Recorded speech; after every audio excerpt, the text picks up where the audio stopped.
Vladimir Putin gave a chest-beating speech to his troops during Moscow's Victory Day parade today, telling soldiers that they are now fighting for the security of the nation against what he called Western plans to invade. Seeking to reframe his war in Ukraine as a war between Russia and the West, he declared NATO to be the aggressor and said he is trying to de-escalate the situation with a special military operation against a neo-Nazi regime in Kyiv, declaring that launching the attack was the only right decision he could have taken.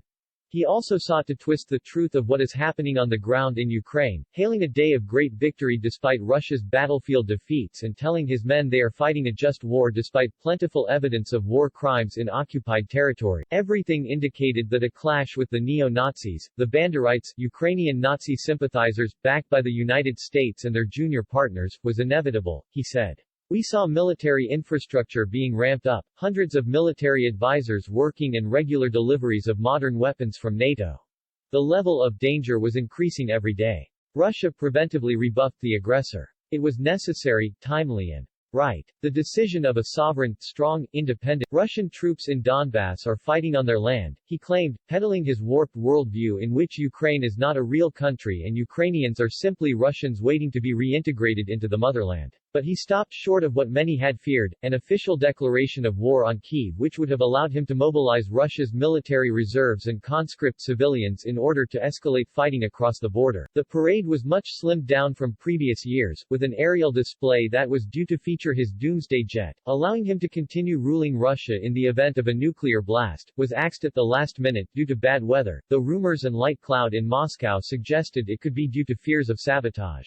The vehicle parade was also downsized from previous years, featuring almost a third fewer than in 2020 because Russia has committed, and lost, so many of its ground forces in Ukraine. Nonetheless, it still featured dozens of Russian tank, armored vehicles, and nuclear missiles launchers that paraded alongside thousands of goose-stepping troops before Putin walked to the tomb of the unknown soldier to lay a wreath as the national anthem played. It came hours after a similar parade took place in Russia's far eastern outpost of Vladivostok, where a Soviet-era motorbike emblazoned with the Z symbol that has become synonymous with the Ukraine war took pride of place among tanks streaming Soviet banners. But even as Putin declared victory in Moscow, fighting was still raging between Russian forces and Ukrainian holding out in the Donbass region, with a fresh artillery barrage striking the city of Mariupol, where an unknown number of Kyiv's troops are making a last stand inside a steel mill.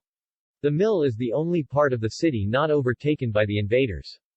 Its defeat would deprive Ukraine of a vital port and allow Russia to establish a land corridor to the Crimean Peninsula, which it seized from Ukraine in 2014. The Ukrainian military's general staff warned of a high probability of missile strikes and said that Russian troops were seizing personal documents from the local population without good reason in Russian-controlled areas of Zaporizhia, the city where many fleeing Mariupol have gathered. The military alleged Russian troops were seizing documents to force residents to join in Victory Day commemoration. Ukrainian President Volodymyr Zelensky warned the anniversary, which marks the Soviet Union's triumph over Nazi Germany in 1945, could bring a renewed onslaught. They have nothing to celebrate, Linda Thomas-Greenfield, U.S. ambassador to the United Nations, said of the Russians, speaking on CNN. They have not succeeded in defeating the Ukrainians. They have not succeeded in dividing the world or dividing NATO. And they have only succeeded in isolating themselves internationally and becoming a pariah state around the globe. Speaking Monday at a military parade marking the holiday, Russian President Vladimir Putin sought to justify his invasion by claiming that it was necessary to ward off what he described an absolutely unacceptable threat just next to our borders. He has repeatedly alleged that Ukraine was planning to attack Russia, which Kyiv has flatly denied. The danger was rising by day, he claimed, adding that Russia has preemptively repulsed an aggression. Putin again scolded the West for failing to heed the Russian demands for security guarantees and a rollback to NATO's expansion, arguing that it also left Moscow no other choice but to invade.